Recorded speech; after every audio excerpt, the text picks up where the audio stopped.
Hai, Assalamualaikum warahmatullahi wabarakatuh. Edisi apa yang akan kita bahas malam hari ini?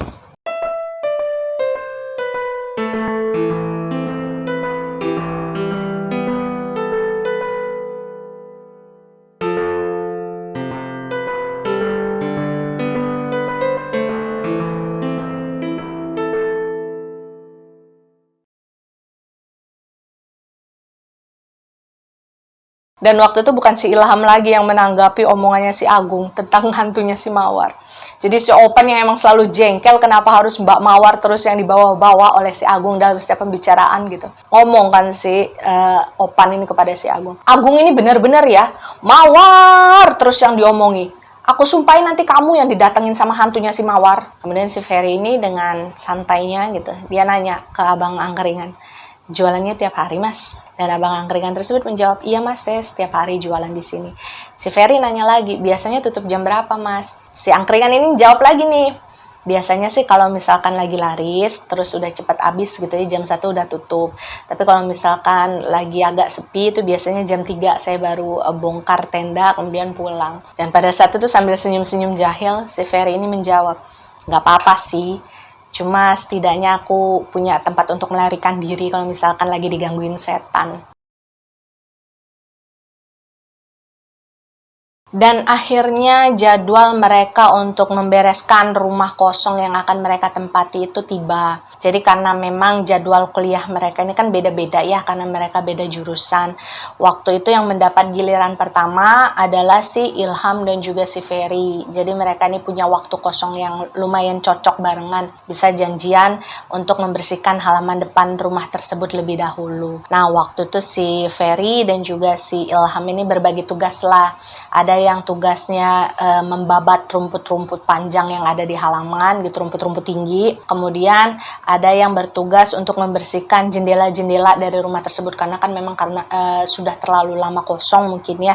Jadi debu-debu yang ada di jendela tersebut itu cukup tebal. Dan menurut Ilham waktu itu anak-anak ini udah setuju untuk nggak mengecat ulang dulu rumah itu karena memang rumah itu kan besar ya. Jadi kalau menurut perhitungan yang Ilham lakukan nih, kalau misalkan mereka mau mengecat ulang rumah itu kayaknya nggak cukup 2-3 ember yang besar itu untuk mengecat ulang semuanya. Dan menurut si Ilham juga selain mereka masih ngirit-ngirit uang, toh juga cat yang lama masih layak lah untuk tetap dipakai di rumah tersebut, masih layak untuk mereka tinggali, nggak terlalu rusak-rusak amat. Di hari pertama mereka membersihkan rumah tersebut, si Ilham ini yang mendapatkan tugas untuk membereskan rumput-rumput liar yang tumbuh di halaman rumah itu. Jadi si Ilham ini memotong rumput-rumput yang sudah tinggi gitu ya, kemudian dikumpulkan dan dibakar. Sementara si Ferry ini dengan telaten membersihkan jendela demi jendela dengan lap basah, kemudian dengan lap kering gitu sampai bersih. Dan waktu itu menurut Ilham mereka memulai pekerjaan mereka itu sekitar jam 2 siang. Beberapa jam berlalu kan nggak kerasa ya, namanya orang beberes gitu. Akhirnya mereka setelah merasa agak lelah, mereka istirahatlah bareng-bareng di depan teras dari pintu utama rumah tersebut. Jadi mereka ini duduk-duduk di sana. Kalau siang kan angkringan belum jualan ya, keadaan jalanan juga agak sepi. Nah waktu itu si Ferry ini ngeluh lah, aduh aus gitu. Dan si Ilham ini inget tadi pas mereka datang kan mereka bawa air mineral yang gelas itu 1 kardus, dan tadi si Ilham naroknya itu di dalam rumah itu. Jadi ketika si Ferry mengeluh haus, si Ilham ini memutuskan untuk oh yaudah nanti saya ambilin minumnya di dalam. Dan kalau misalkan ditanya loh kenapa kardus minumnya ditaruh di dalam nggak ditaruh di depan aja gitu, mereka kan kerjanya di depan. Jadi kalau menurut penjelasan si Ilham, karena awalnya mereka tuh sebenarnya pengen ngeberesin dari dalam dulu, mereka ini pengen nyapu-nyapu gitu atau pengen ngepel dulu, cuman mereka lupa pada saat itu membeli alat-alat kayak alat pel, alat sapu gitu, mereka lupa. Jadi mereka memutuskan yaudahlah kita kerjain dulu apa yang bisa kita kerjain. Dan karena waktu itu mereka juga cuma bawa alat-alat untuk memotong rumput sama lap-lap kecil gitu yang bisa mereka basahin untuk bersihin jendela, jadi mereka pindahlah ke depan untuk ngeberesin area depan dulu, bukan area dalam. Dan pada saat itu posisinya si Ilham ini masuk sendirian ya, sementara si Ferry ini nunggu di depan. Nah menurut si Ilham sebenarnya waktu itu belum sore-sore amat sih, paling baru-baru lepas asar lah, sekitar jam 4:30, karena mungkin di dalam rumah tersebut kan belum terlalu diisi dengan perabotan. otomatis kan suara langkah dari kaki pun bisa menggema di ruangan.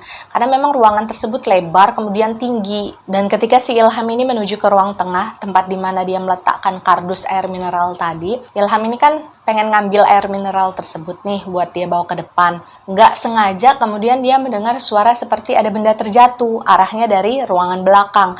Jadi antara ruangan tengah dan ruangan belakang ini memang disekat oleh satu dinding, kemudian dihubungkan dengan satu pintu. Nanti untuk lebih jelasnya akan ditampilkan denah rumah tersebut ya, supaya kalian bisa membayangkan dengan lebih jelas.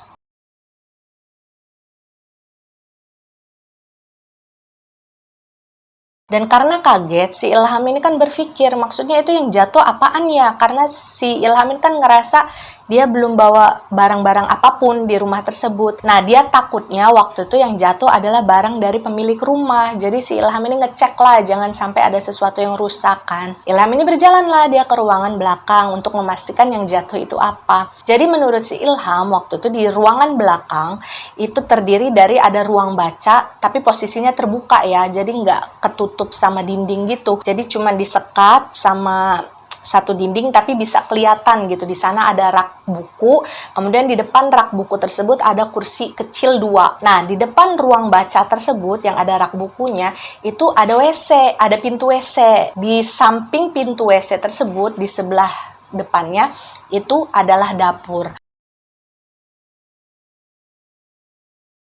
Dan setelah si Ilham ini berjalan ke ruangan belakang, akhirnya Ilham ini menemukanlah benda yang tadi jatuh, yang suaranya dia sempat dengar. Ternyata menurut Ilham yang jatuh adalah 2 buku. Jadi waktu itu buku tersebut kayak jatuh dari atas rak yang ada di ruang baca tadi. Dan buku tersebut itu tebel.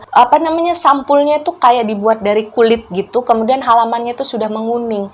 Jadi si Ilham itu bisa memastikan bahwa, wah ini kayaknya buku miliknya si pemilik rumah gitu, karena memang kelihatan udah tua dan udah lama. Dan karena melihat buku-buku tersebut jatuh, inisiatif lah si Ilham kan untuk meletakkan kembali buku tersebut ke rak yang ada di depannya. Ya seperti biasa aja, Ilham mengambil buku tersebut, kemudian dia masukkan lagi ke rak buku yang terlihat berlobang kan karena bukunya tadi terjatuh. Jadi dia taruh lagi di sana sesuai dengan tempat semula. Dan ketika si Ilham ini berbalik membelakangi si rak buku, tiba-tiba aja si Ilham ini ngerasa ada kayak sesuatu yang meniup wajahnya. Jadi mungkin kayak angin gitu ya, tapi berhembus tuh kayak benar-benar tepat di depan muka dia gitu. Jadi kayak ditiupin. Refleks kan si Ilham ini sempat memejamkan matanya kan, cuman nggak terlalu lama.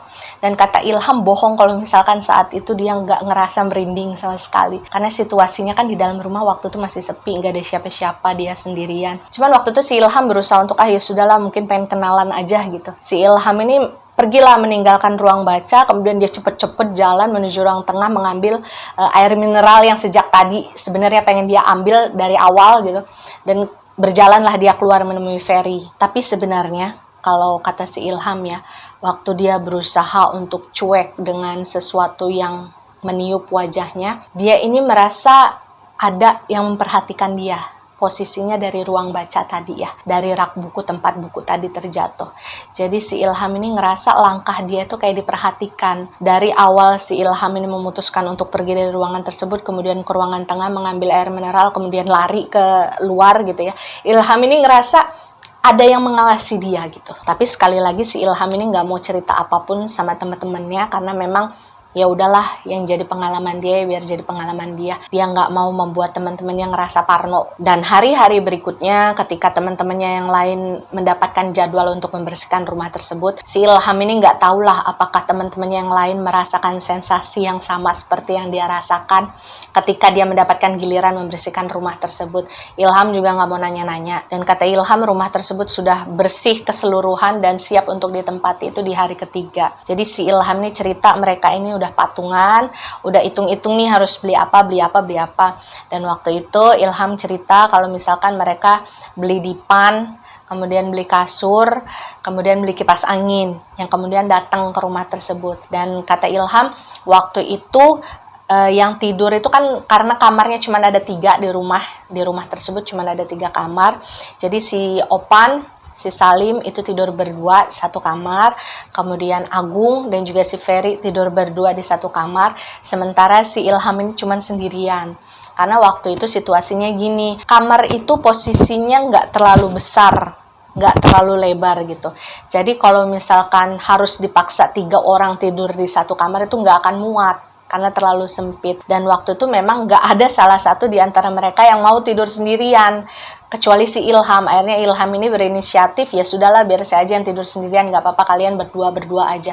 Karena memang Ilham ini dia nggak mau ada sugesti yang macem-macem itu masuk di kepalanya gitu loh. Jadi dia berusaha untuk berpikiran positif bahwa kalaupun memang ada seseorang atau sesuatu yang menunggu rumah ini jauh sebelum mereka menempati rumah tersebut gitu, ya si Ilham ini hanya menganggap bahwa ya udah kita sama-sama tinggal di situ tanpa saling mengganggu, tanpa saling menakuti. Hari pertama, hari kedua, sampai semingguan gitu.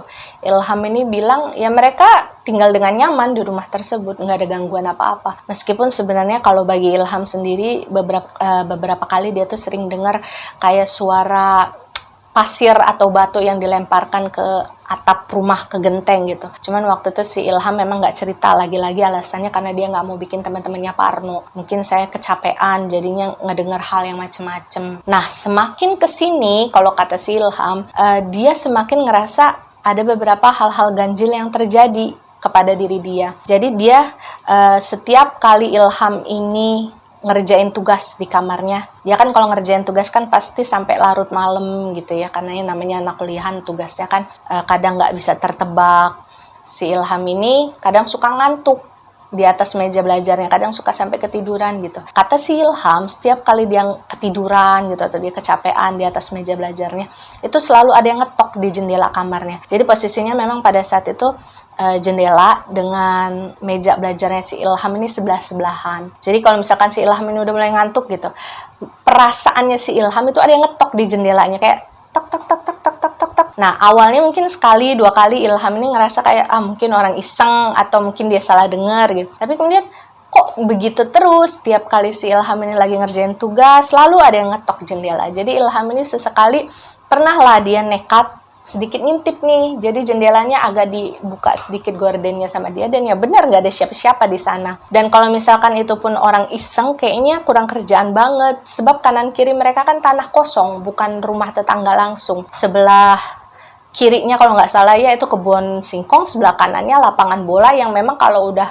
malam ya nggak mungkin ada orang, itu sekedar tanah kosong biasa. Jadi semenjak saat itu kalau misalkan si Ilham lagi ngerjain tugas sampai malam kemudian ada yang ngetok jendelanya, ya udah Ilham cuekin, nggak mau dia ladenin lagi. Karena Ilham juga berpendapat bahwa selama siapapun yang mengetok jendela dia pada saat itu nggak mengganggu, tidak menampakkan sesuatu yang menakutkan secara langsung, ya sudahlah, Ilham nggak mau ambil pusing tentang hal tersebut. Dan satu hal yang semakin disadari oleh si Ilham ya, bahwa memang di rumah itu ada sesuatu yang ingin menunjukkan eksistensinya. Ilham ini merasa nggak tahu apakah itu kebetulan atau tidak, setiap hari Minggu perasaannya si Ilham ya, karena memang si Ilham ini kan di antara mereka berlima ini yang paling males keluar rumah di saat mereka nggak ada jadwal kuliah. Jadi kalau misalkan libur, misalkan kayak hari Minggu gitu ya, weekend, misalkan dia lagi nggak ada jam kuliah, Ilham ini bakal lebih memilih ya udah di rumah aja daripada dia keluar ngabisin duit gitu. Beda sama keempat temennya yang lain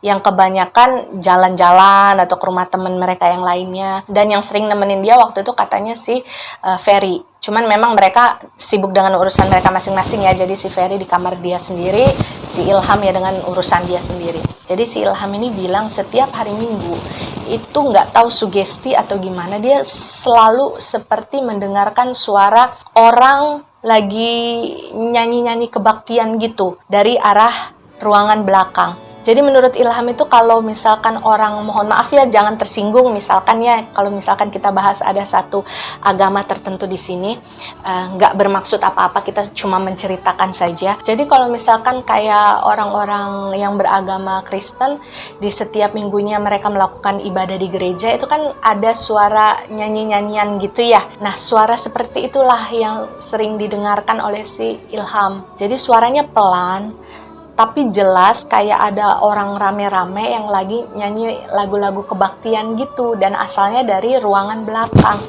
Waktu itu si Ilham berusaha untuk nyari-nyari nih, maksudnya ini suara dari mana, apakah temennya ada yang nyalain radio atau kaset atau apa gitu, karena suaranya itu ya dia bisa dengar walaupun memang nggak kenceng ya. Tapi si Ilham ini kemudian ingat bahwa teman-teman saya kan muslim semua, nggak mungkin mereka nyetel lagu kebaktian agama lain. Si Ilham ini ngedengarnya nggak cuma sekali dua kali, itu terjadi hampir di setiap hari Minggu. Tapi waktu itu si Ilham nggak berani nanya ke temennya, maksudnya apakah mereka mendengarkan suara yang sama atau tidak gitu. Karena memang setelah sekali dua kali si Ilham ini berusaha ngecek nyari ke sumber suaranya itu nggak ketemu. Jadi maksudnya dia kayak ngedengar arahnya dari ruangan belakang.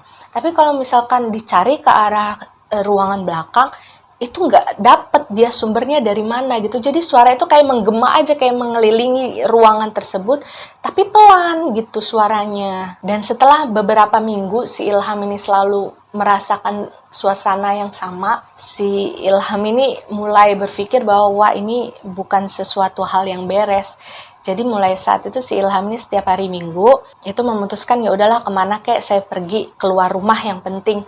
Karena menurut Ilham itu suara tersebut akan terdengar sekitar jam 8 sampai jam 9 pagi. Nah, setelah jam 9 pagi lewat, ya udah suaranya udah nggak ada lagi. Kalau sebenarnya ditanya kenapa sih Ilham nggak ngomong aja sama teman-temannya menceritakan apa yang dia alami di rumah tersebut. Karena si Ilham ini bilang bahwa dia ini kalau ngelihat reaksi ekspresi teman-temannya yang tinggal satu rumah dengan dia itu kok kayak biasa aja gitu. Maksudnya mereka kayak nggak ngalamin hal-hal nakutin seperti yang Ilham alami gitu. Jadi si Ilham ini nggak mau bikin-bikin cerita, maksudnya dia nggak mau bikin temen-temennya tuh yang nggak ngerasain apa-apa tiba-tiba jadi sugesti, akhirnya ikut ngerasain apa-apa gitu. Jadi menurut Ilham ya sudahlah, biar saya sendiri aja yang ngalamin kalau memang apa yang saya alami itu benar. Hingga di suatu hari menurut Ilham itu mungkin sekitar sudah beberapa bulan mereka tinggal di sana gitu ya. Si Ilham sudah mulai kebal dengan gangguan suara yang ketok-ketok jendela,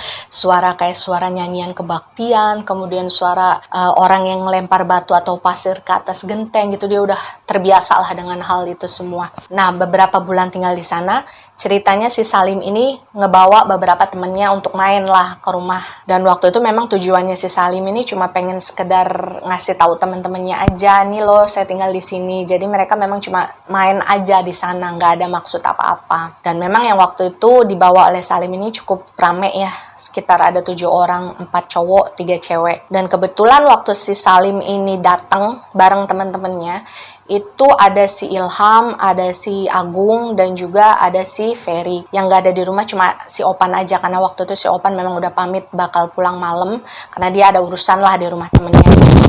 Dan waktu itu si Salim sama teman-temannya datang sekitar jam 4-an dan pulang sekitar jam 10-an. Walaupun sebenarnya kata si Ilham, kalau si Ferry ini datang sama teman-temannya itu pasti selalu berisik ya, karena maksudnya mereka itu nggak tahu kenapa kalau datang, kalau ngobrol, kalau main itu suaranya selalu kenceng-kenceng gitu kalau ngomong gitu.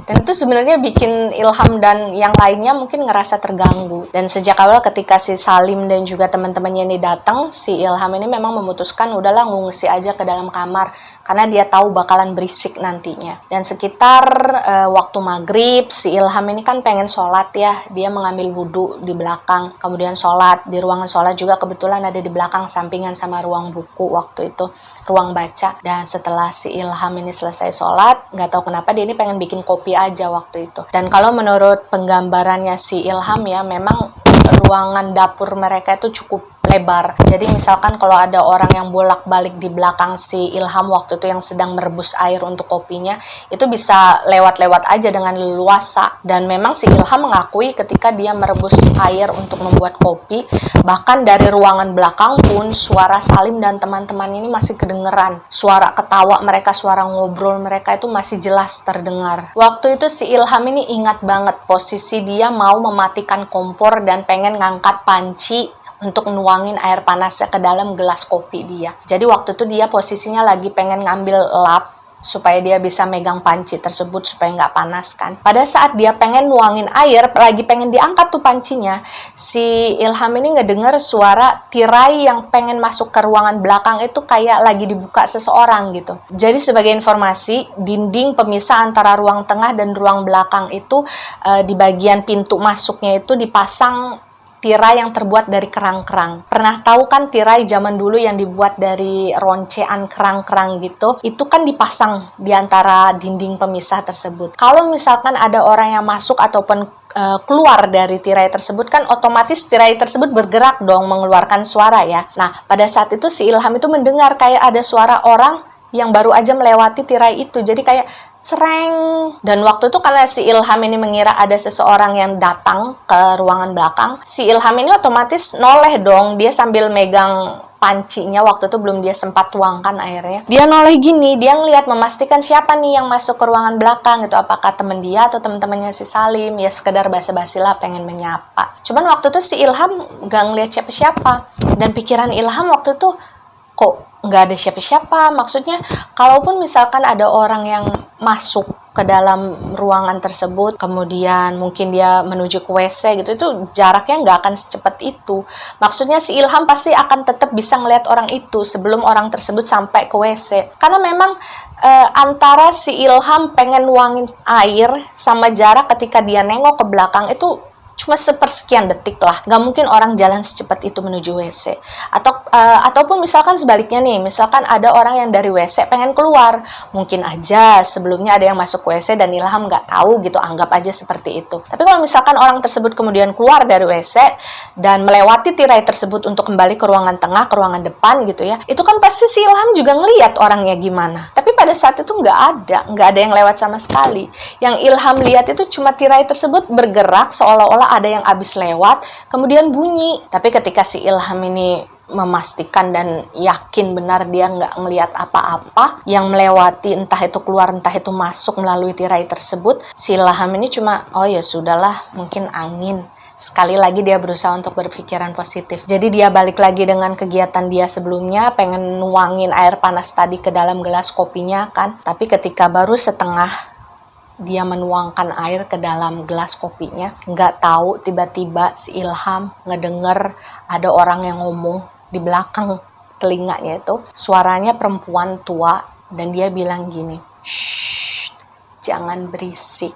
Suruh teman-temanmu jangan berisik, kami terganggu." Jadi pada saat itu suara yang didengar oleh Ilham ini adalah suara seorang perempuan ya, perempuan yang sudah tua. Tapi yang menarik perhatiannya si Ilham adalah suara perempuan itu bicara dengan nada atau intonasi yang sangat medok Jawanya. Jadi waktu itu si Ilham ini udah berpikiran, wah ini udah nggak beres nih beneran. Karena selama ini dia sudah mendapatkan gangguan berupa suara-suara gitu kan. Dan Ilham ini masih berusaha untuk menganggap, ya sudahlah kalau misalkan nggak mengganggu, tidak menampakkan secara langsung, Ilham nggak masalah. Tapi waktu itu si Ilham sudah mendapatkan peringatan semacam itu dari sosok siapapun itu yang si Ilham juga nggak tahu. Akhirnya Ilham ini memutuskan untuk mengurungkan niatnya, melanjutkan membuat kopi. Dan Ilham ini bilang bahwa untung aja waktu itu walaupun kaget dia nggak sempat menjatuhkan panci tersebut, karena kan panci itu masih ada isi air panasnya, kalau jatuh kena dia itu kan bahaya. Waktu itu si Ilham ini udah maksud niatannya itu udah pengen kabur dari dapur tersebut. Jadi ketika berbalik, si Ilham ini berusaha untuk nggak mau nengok kanan kiri gitu, dia nggak mau ngelihat sesuatu yang mungkin menakutkan yang ada di sekitarnya waktu itu. Jadi Ilham ini cuma jalan pura-pura tenang gitu, mau menuju ke ruangan tengah. Tapi nggak tahu kenapa sebelum dia melewati tirai kerang yang tadi sempat bunyi kayak ada orang yang lewat, si Ilham ini kepengen aja gitu, dia nengok ke arah kopinya yang baru dituangin air setengah tadi. Maksudnya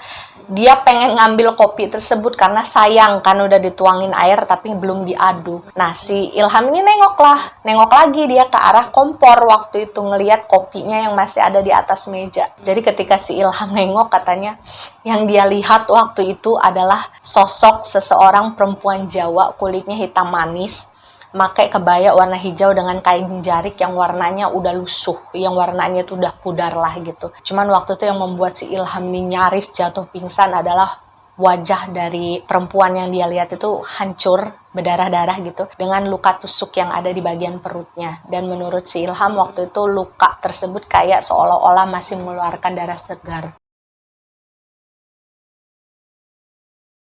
Dan ketika si Ilham ini melihat sosok mbok tersebut berdiri di sana, si Ilham menyebutnya mbok ya, karena dia kelihatan kayak perempuan Jawa. Si mbok tersebut itu mengisyaratkan sesuatu kepada si Ilham waktu itu. Jadi dia mengangkat tangannya ke arah bibirnya, dibilang, "Shh, Kayak seolah-olah dia pengen si Ilham ini menyampaikan ke teman-temannya yang lain bahwa jangan berisik, kita terganggu di sini. Dan waktu itu menurut si Ilham dengan jantung yang berdebar cepat ya, dia ketakutan luar biasa. Seumur hidup setelah dia baru melihat penampakan yang sepasang kaki pucat waktu di kosan lama, itu adalah penampakan kedua yang dia lihat. Jadi dia benar-benar ketakutan waktu itu. Si Ilham ini langsung lari ke ruangan depan, dia langsung menemui si Salim untuk menyampaikan apa yang dia dapatkan dari si Mbok tadi yang memberikan isyarat supaya jangan berisik. Jadi si Ilham ini ngomong lah ke si Salim bahwa tolong jangan berisik, atau kalau bisa udah pulang aja karena ini udah malam juga. Tapi waktu itu si Salim mungkin menangkap agak beda dari permintaannya si Ilham. Dia mungkin menganggap bahwa ini apa-apaan sih kok ngatur-ngatur gua gitu, mungkin ya si Salim ini mungkin agak tersinggung jadinya. Jadi ketika mereka sedikit berdebat waktu itu, si Ilham ini ya udahlah ngalah, istilahnya dia udah ngomong, yang penting dia sudah menyampaikan perihal si Salim mau nurut atau enggak ya udah terserah.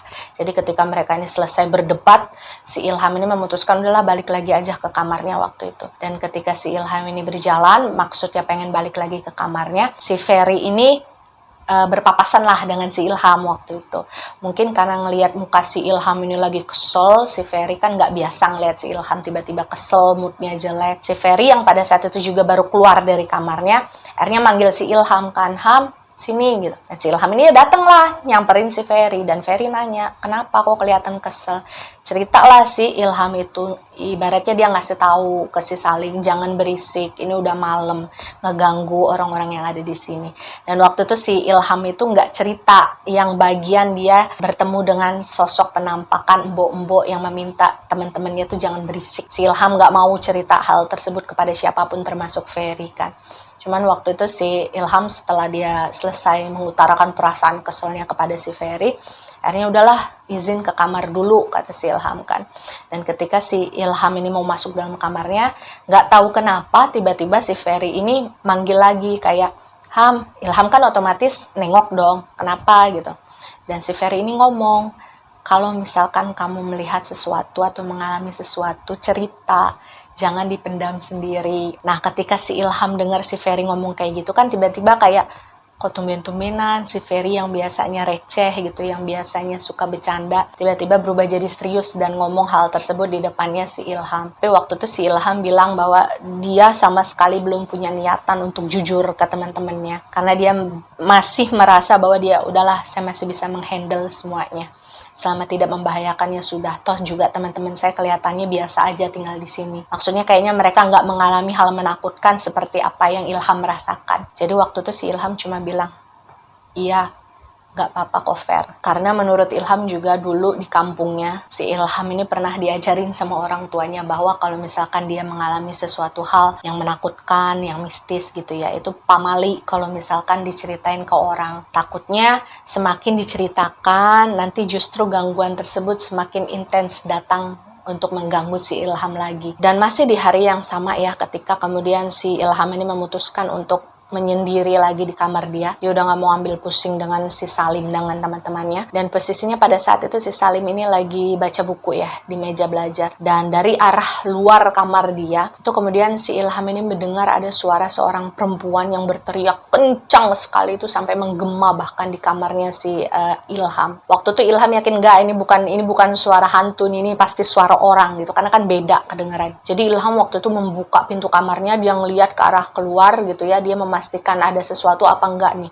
Dan waktu dia membuka pintu kamarnya, dia ngelihat semua orang ini udah lari ke arah ruang belakang, udah berlarian tuh dengan wajah cemas. Dan waktu itu si Ilham ya akhirnya ngikut kan, karena dia penasaran ada apa nih, apa yang terjadi. Dan waktu itu apa yang si Ilham lihat, dia sampai di ruang belakang ya, itu udah berkumpul semua tuh teman-temannya, teman-teman Salim juga, mengelilingi ada satu anak perempuan namanya Lili ya, setahu dia namanya Lili. Jadi waktu itu si Lili ini posisinya lagi ngeringkuk, dia di bawah di lantai duduk ngeringkuk ketakutan sambil nangis kenceng, sambil nunjuk-nunjuk ke arah ruang baca di mana rak buku dan 2 kursi kecil itu ada gitu. Jadi si perempuan itu nangis, jadi itu di sana.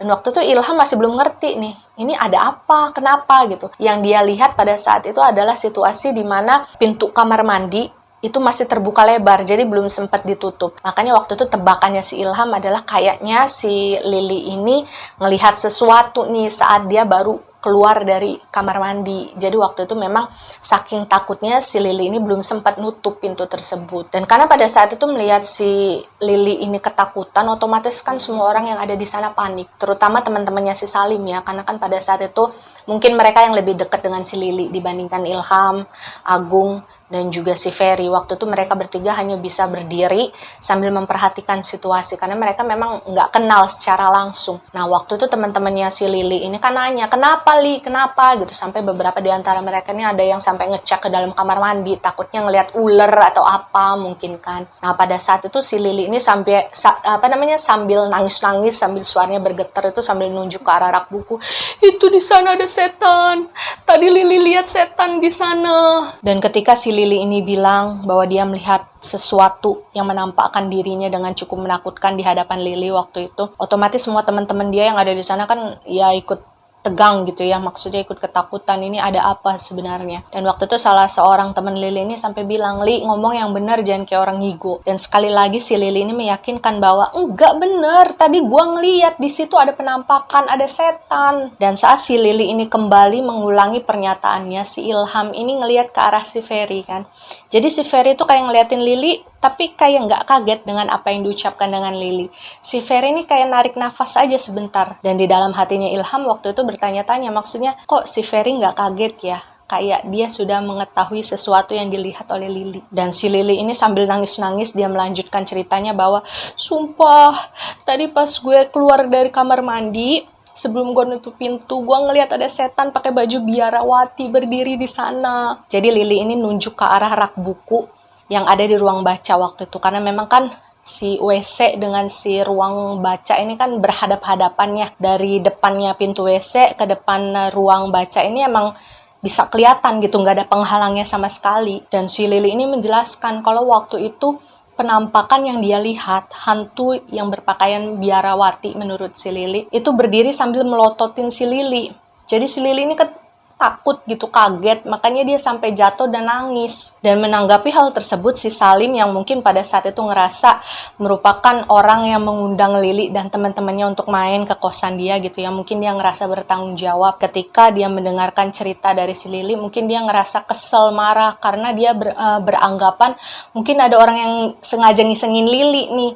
Jadi si Salim ini dengan suara yang agak tinggi dia ngomong, ini kayaknya ada yang orang iseng nih, gue gak terima ya temen gue diginiin. Dan waktu itu si Ferry langsung menanggapi kayak seolah-olah dia juga gak terima kalau orang yang ada di situ dituduh oleh Salim ngisengin temennya dia gitu. Jadi si Ferry ini bilang, ngapain orang iseng pakai segala baju biarawati, Fer, gak ada orang iseng di sini gitu. Tapi waktu itu si Ferry gak terima dan dia tetap bersikeras bahwa enggak, ini pasti ada yang ngisengin temen gue harus cari ini siapa orangnya, gue nggak terima temen gue diginiin. Jadi waktu itu si Ferry ini udah berusaha untuk menenangkan si Salim kan sebenarnya, dan meyakinkan bahwa nggak ada orang iseng di rumah ini yang sengaja pakai baju biarawati nakut-nakutin temennya Salim gitu. Cuman karena si Salimnya bersikeras dengan pendapatnya dia yang seperti itu, ya udah si Ferry-nya, yaudah silakan cari, silahkan, masa bodoh gitu. Jadi waktu itu si Salim pergilah, dia keluar rumah, dia benar-benar pengen cari siapa kira-kira orang yang udah ngerjain si Lili. Dan karena memang pada saat itu si Ilham, Ferry, kemudian Agung selaku tuan rumah lah ya katakan, ada sesuatu yang terjadi di rumah mereka, kemudian melihat kondisi Lili yang juga sempat drop karena ketakutan kan. Akhirnya mereka bertiga ini menenangkan Lili lah di ruangan depan, dibawa ke ruangan depan, ditenangin, dikasih air putih, dikasih tisu gitu. Karena ketika di ruangan depan pun si Lili ini masih melanjutkan nangisnya dia gitu, jadi dia masih ngerasa trauma. Dia kembali menceritakan secara pelan-pelan runutan kejadian bahwa tadinya dia itu pipis di kamar mandi katanya, dan begitu dia keluar tiba-tiba aja gitu dia ngelihat penampakan hantu berpakaian biarawati itu muncul di depan dia gitu, berdiri di sudut rak buku yang ada di ruang baca. Dan hantu tersebut itu kata si Lili berdiri itu sambil melototin dia. Dan karena penampakannya menurut si Lili sangat menakutkan, jadi si Lili ini refleks dia teriak dan jatuh badannya di atas lantai meskipun nggak sampai pingsan. Dan setelah melihat keadaan si Lili ini udah jauh lebih tenang gitu, dia udah nggak nangis lagi, si Ferry ini akhirnya ngomong lah ke teman-temannya Lili yang lainnya bahwa ini si Lili dibawa aja pulang, kasihan dia, suruh istirahat di rumah. Dan waktu itu ketika semua teman-temannya Lili ini udah setuju untuk membawa Lili pulang, sebenarnya Ilham ini di dalam hati artinya bertanya-tanya, ini si Salim kemana, kok dia nggak balik-balik lagi gitu. Cuman waktu itu si Ilham berpikir, oh mungkin si Salim ini sekalian pergi ke warung atau gimana gitu. Jadi pada saat itu ketika si Lili ini mau dibawa teman-temannya pulang, si Salim ini kan nggak ada ya di rumah, nggak tahu dia kemana gitu. Nah si Opan yang pada saat kejadian dia lagi nggak ada di rumah, kemudian pulang si Opan nih, mungkin dia ngerasa aneh, kok ini ada rame-rame apa nih di rumah gitu. Jadi si Opan yang emang nggak tahu apa-apa, kemudian narik si Ilham lah, maksudnya ada apaan kok rame-rame gitu. Dan waktu itu karena si Ilham nggak tega, karena ngelihat si Opan cuma bisa pelangak-pelongok doang, dia ngelihat kejadian yang dia nggak paham ada apa gitu. Akhirnya dijelaskan lah sama Ilham bahwa iya itu tadi si Lili, temennya si Salim, katanya ngelihat penampakan di belakang waktu keluar dari kamar mandi. Jadi dia ketakutan, kemudian nangis lah. Terus kita tenangin dan sekarang mau pulang. Dan setelah membantu teman-temannya Lili untuk memasukkan Lili ke dalam mobil gitu ya, akhirnya kan teman-temannya Lili ini pamit lah kepada si Ilham dan yang lainnya untuk pulang. Dan waktu itu si Ilham sama teman-temannya juga mengantarkan Lili beserta teman-temannya ini sampai ke pintu depan, sampai ke halaman gitu. Dan mereka nunggu di sana nih sampai mobilnya si Lili dan rombongan lainnya itu keluar dari gerbang. Dan waktu itu si Ilham ini akhirnya memberanikan diri lah, dia bertanya sama si Ferry yang waktu itu berdiri di sebelah dia. Fer, ngelihat Salim nggak? Kok dari tadi nggak kelihatan ya? Nah, waktu itu si Ferry malah balik nanya nih ke Ilham. Loh, kirain udah masuk. Belum masuk dari tadi. Dan si Ilham sama Ferry ini sempat saling lihat-lihatan kan. Mereka akhirnya nanya lah ke si Agung yang berdiri paling pojok. Agung ngelihat Salim nggak? Dan waktu itu Agung jawab, enggak. Kirain kalian ngeliat barangkali si Salim udah masuk dari tadi. Makanya tadi Agung aneh, kok temennya pulang si Salim gak nganterin, kata Agung waktu itu. Sejujurnya si Ilham ini udah ngerasa gak enak nih, waktu mengetahui mereka bertiga gak ada yang ngelihat keberadaan Salim di mana. Karena kan waktu itu mereka yakin kalau mereka ngelihat Salim ini keluar, katanya kan mau nyari orang yang barangkali ngisengin si Lili. Tapi setelah itu mereka yakin nggak ngelihat si Salim ini masuk lagi gitu ke dalam rumah. Jadi si Ilham ini kan bertanya-tanya si Salim kemana.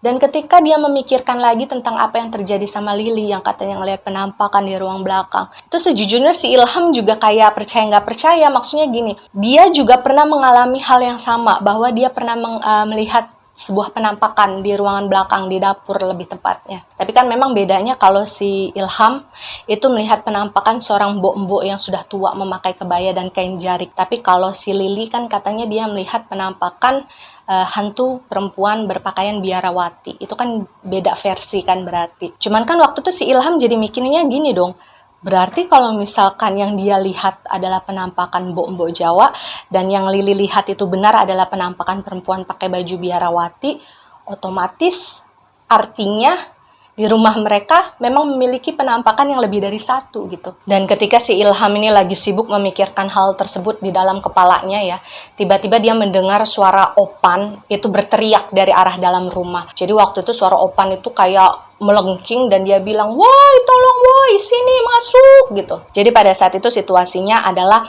memang si Opan ini masuk lebih dahulu dibandingkan Ilham, Agung, dan juga Ferry yang pada saat itu masih menunggu mobilnya Lili itu keluar dari halaman rumah mereka. Dan mendengar suara jeritannya si Opan ya, otomatis mereka bertiga, si Ilham, Agung, dan juga Ferry ini berlari lah masuk ke dalam rumah. Dan waktu itu mereka langsung menuju ke ruangan belakang karena memang sumber suaranya kan dari sana.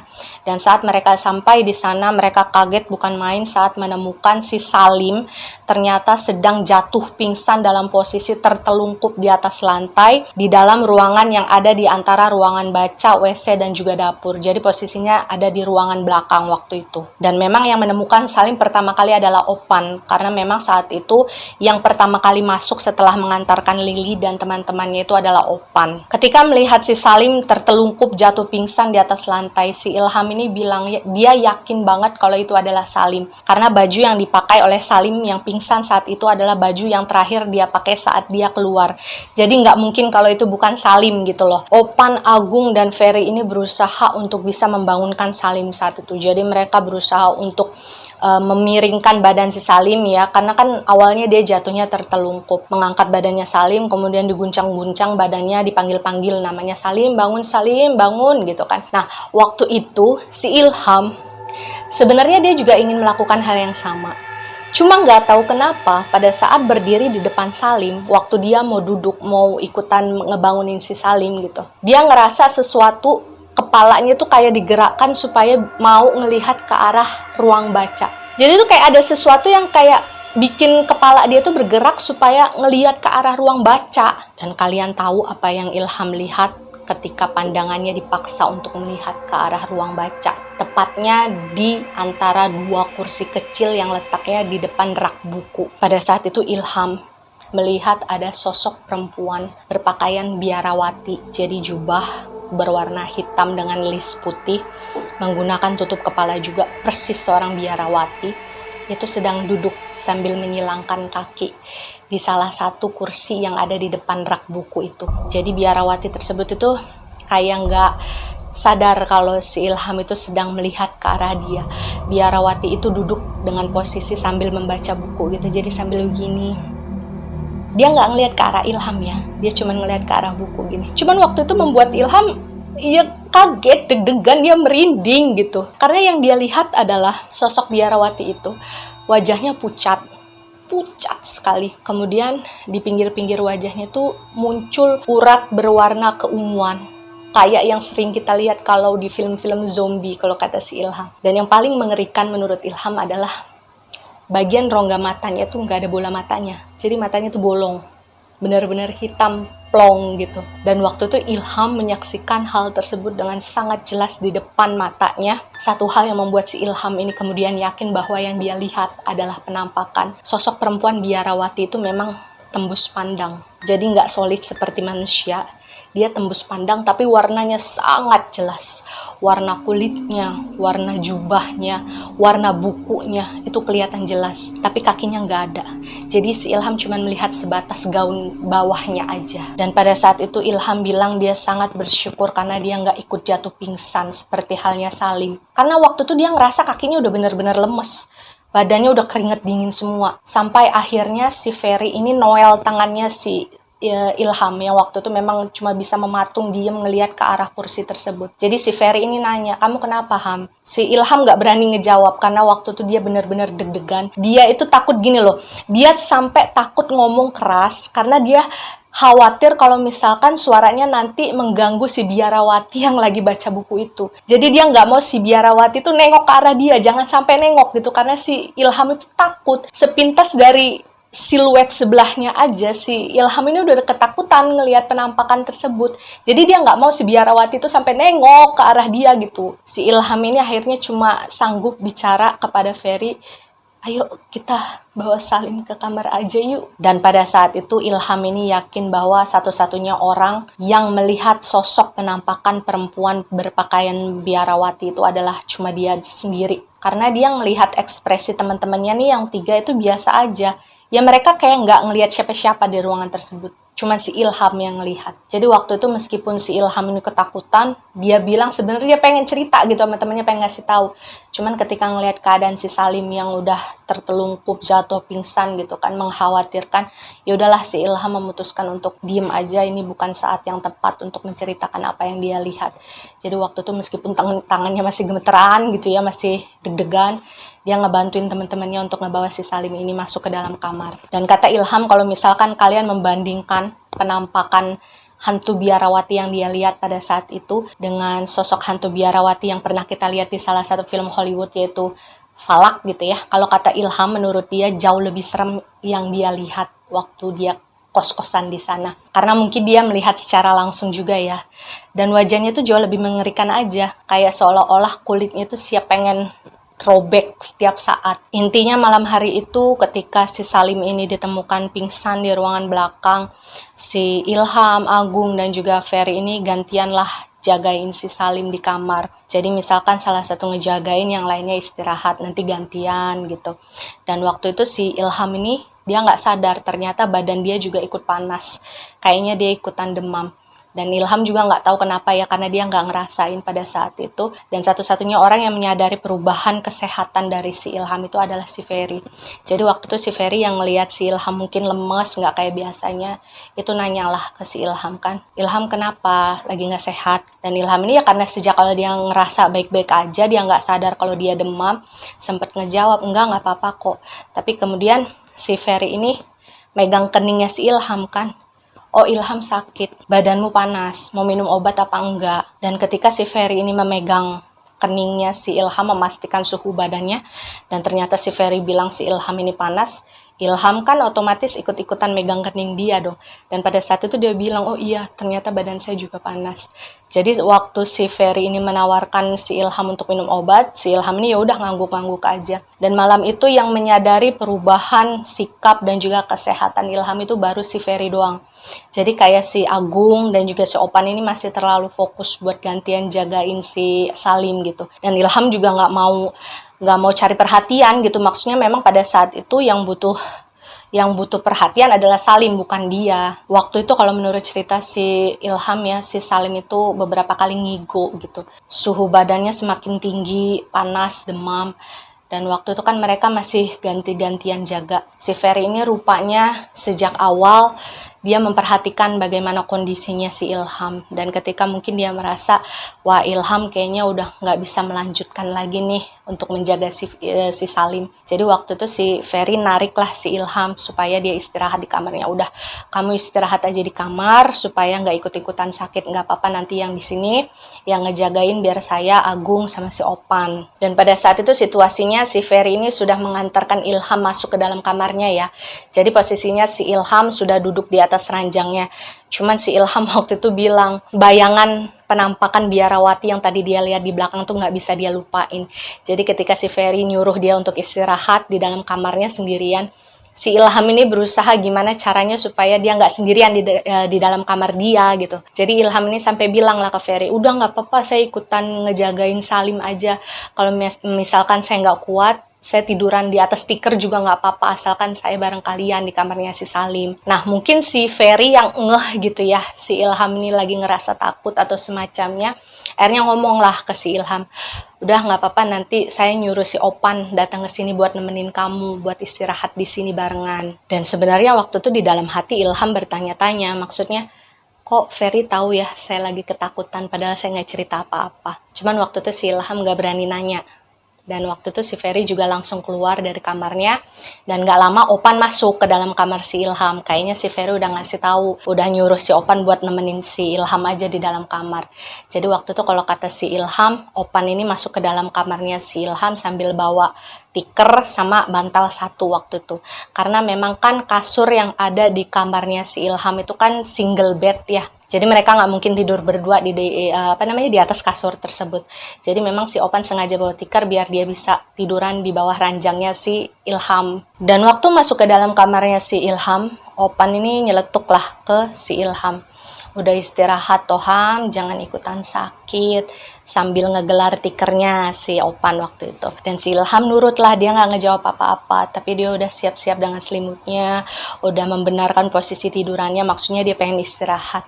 Waktu itu di antara mereka berdua belum ada yang ngomong nih, jadi masih sama-sama diem. Si Opan di bawah, si Ilham di atas. Dan setelah lama saling diem gitu, akhirnya si Opan ini manggil si Ilham lah buat ngajak ngobrol. Dan ketika si Ilham ini ngerasa si Opan manggil dia, otomatis kan si Ilham ini membalikkan badannya lah waktu itu ngelihat ke arah si Opan yang memang posisi tidurnya ada di bawah ranjangnya dia. Waktu itu si Opan bertanya ke si Ilham, Ham, aku mau nanya sesuatu tapi kamu jangan takut ya. Dan si Ilham ini mengangguk.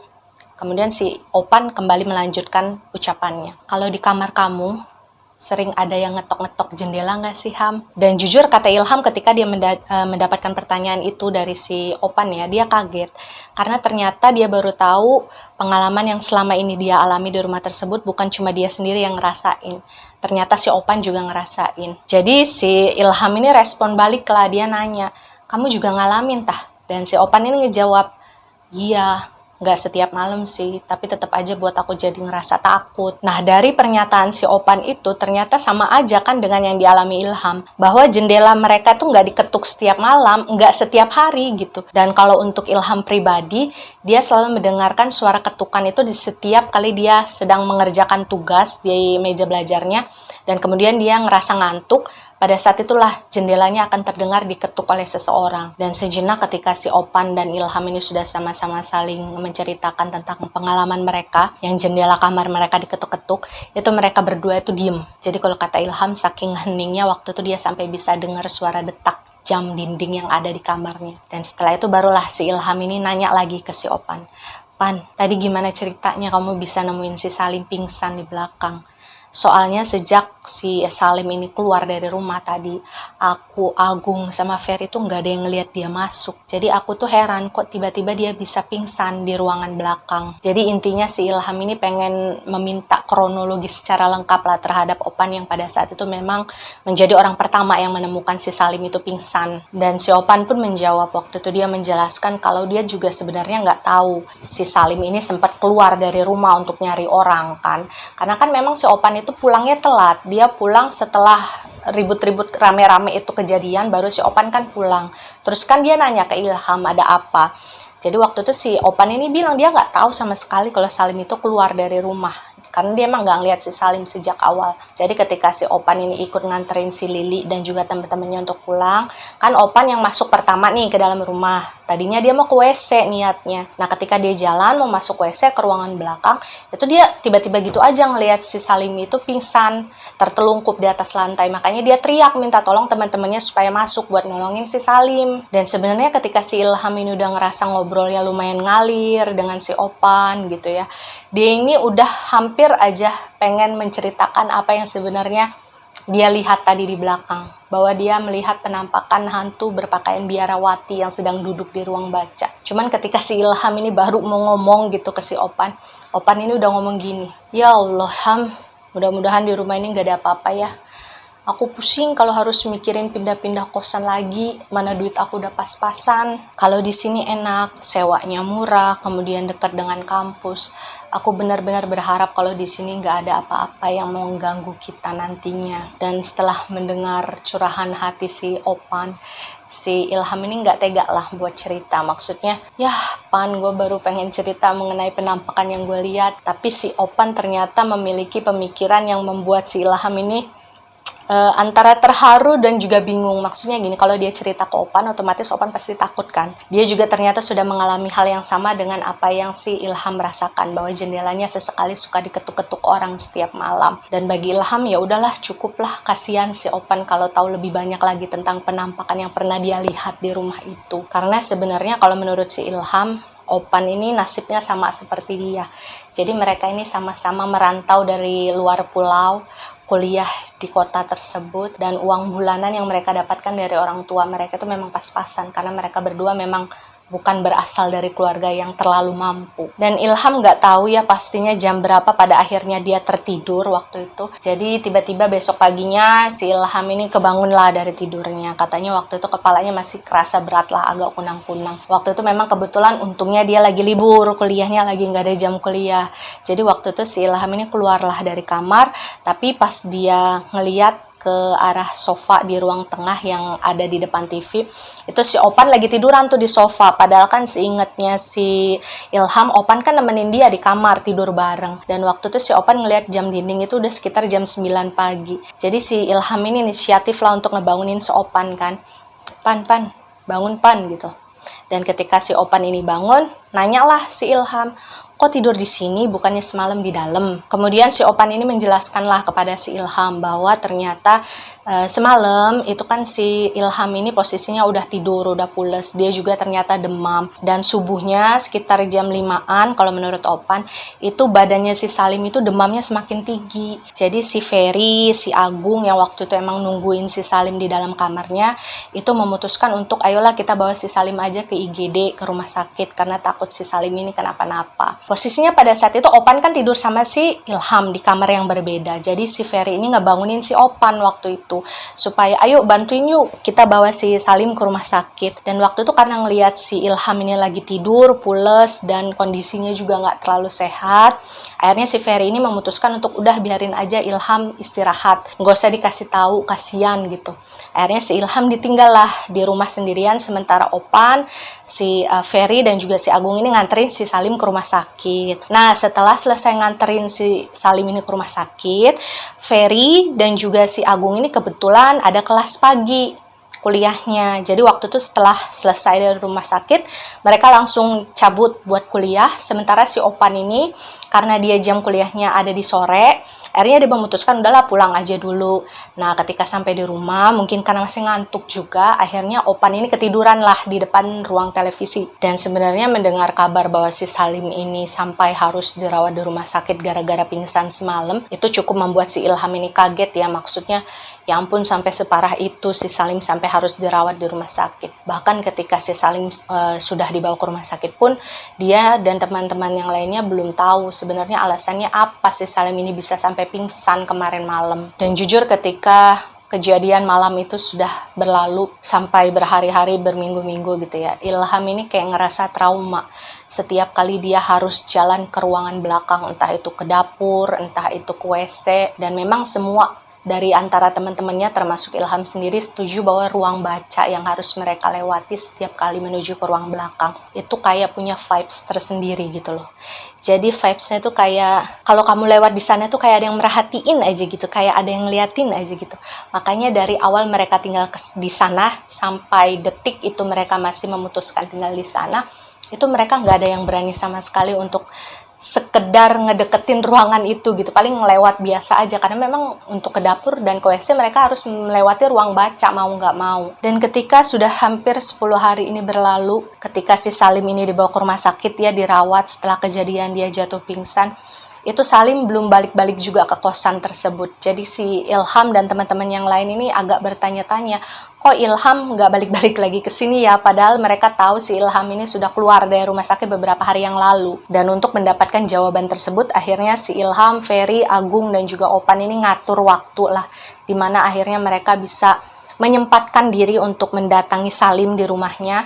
Karena pada saat itu si Salim kan setelah keluar dari rumah sakit memang tinggal di rumah orang tuanya gitu ya. Jadi mereka berempat ini datanglah menjenguk si Salim sambil sekalian nanyain kenapa kamu gak balik-balik lagi ke kosan. Ilham menceritakan waktu itu mereka berlima ini ngumpul di dalam kamarnya Salim. Awalnya ngobrol-ngobrol biasa, ketawa-ketawa, ngebahas masalah kampus gitu. Dan ya pada akhirnya si Ilham ini nanyain lah ke Salim, sebenarnya yang bikin kamu pingsan malam itu tuh apa sih? Terus kenapa kamu sampai sekarang gak balik-balik lagi ke kosan padahal udah sehat? Awalnya suasana yang cair, suasana yang ceria gitu, mereka berlima ngobrolin sesuatu yang menyenangkan gitu. Tiba-tiba mereka berlima itu kayak moodnya kayak di tone down gitu, jadi kayak tiba-tiba nyet semua, jadi hening, jadi diem semua. Dan pada akhirnya si Salim ini menceritakan lah apa yang terjadi pada dia malam itu, dan juga menjelaskan apa alasan dia belum balik-balik juga ke kosan mereka sampai saat itu. Jadi kalau menurut si Salim waktu itu, ketika dia keluar dari dalam rumah untuk mencari orang yang dia pikir udah iseng ngejailin temennya, si Lili, Salim ini kan nyari-nyari tuh dia di halaman sambil ngeliat kanan kiri mana nih ada orang yang mungkin lari abis ngerjain si Lili. Waktu itu si Salim ini muterlah ke halaman belakang karena dia mikir ya mungkin aja orangnya ngumpet nih di halaman belakang kan. Jadi si Salim ini melipirlah dia ke arah belakang.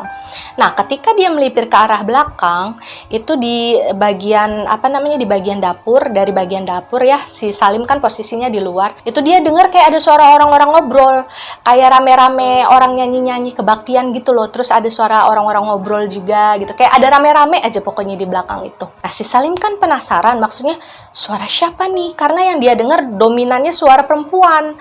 Kan si Salim waktu itu ingat di rumah tersebut kebanyakan laki-laki, yang perempuan temen dia cuma 3. Masa iya sih suara perempuan 3 lagi ngobrol, lagi nyanyi-nyanyi kebaktian gitu bisa ngalahin suara segitu banyaknya cowok? Kan kayaknya agak mustahil.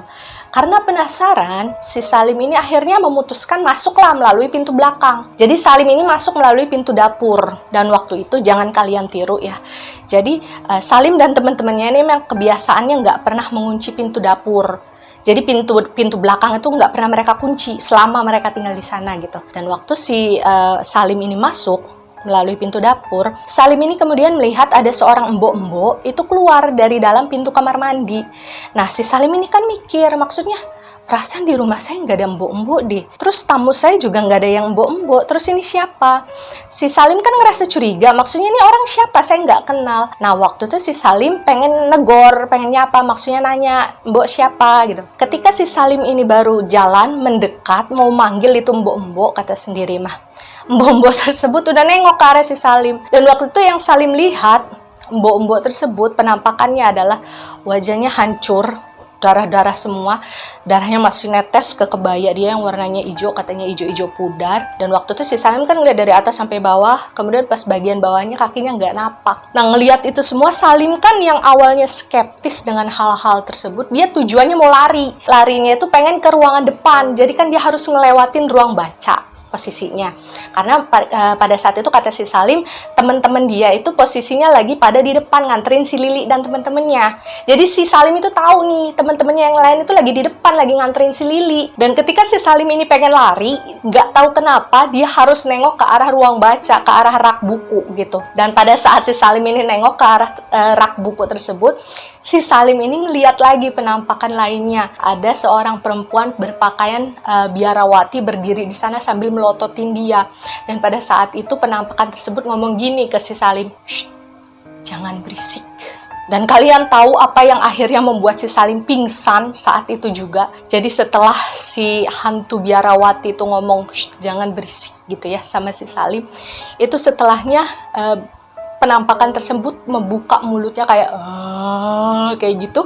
Kemudian kata si Salim dari mulutnya tuh keluar kayak cairan kental berwarna merah kehitam-hitaman, kayak darah yang kental kehitam-hitaman gitu, netes gitu dari mulutnya, kayak jatuh, kayak tumpah kayak gitu. Nah, itulah yang kemudian membuat si Salim ini nggak kuat dan jatuhlah dia pingsan saat itu juga. Kemudian si Salim ini juga menjelaskan bahwa alasan dia nggak balik-balik lagi ke kosan tersebut setelah dia keluar dari rumah sakit adalah ya salah satunya itu, dia udah trauma, dia udah nggak berani ke sana, dia udah bener-bener takut. Bahkan sebenarnya dia udah pengen bilang ke teman-temannya bahwa udahlah saya pengen pindah aja, pengen keluar dari kos-kosan itu. Si Salim ini sampai minta-minta maaf sama temannya bahwa ampun, gue udah nggak kuat lagi tinggal di sana, ampun, gue udah mau pindah aja. Dan rencananya si Salim ini pengen minta tolong teman-temannya supaya bisa beresin barang-barang dia yang ada di sana, karena si Salim udah nggak mau lagi datang ke sana sama sekali. Dia pengen barang-barangnya dibawain temennya terus dipulangin ke rumahnya waktu itu. Dan kebetulan karena teman-temannya waktu itu datang kan jenguk dia, jadi akhirnya si Salim ini langsung menyampaikanlah niatan tersebut. Jadi Ilham ini ceritalah bahwa dia sering mendengar suara genteng yang ditimpuki dengan batu.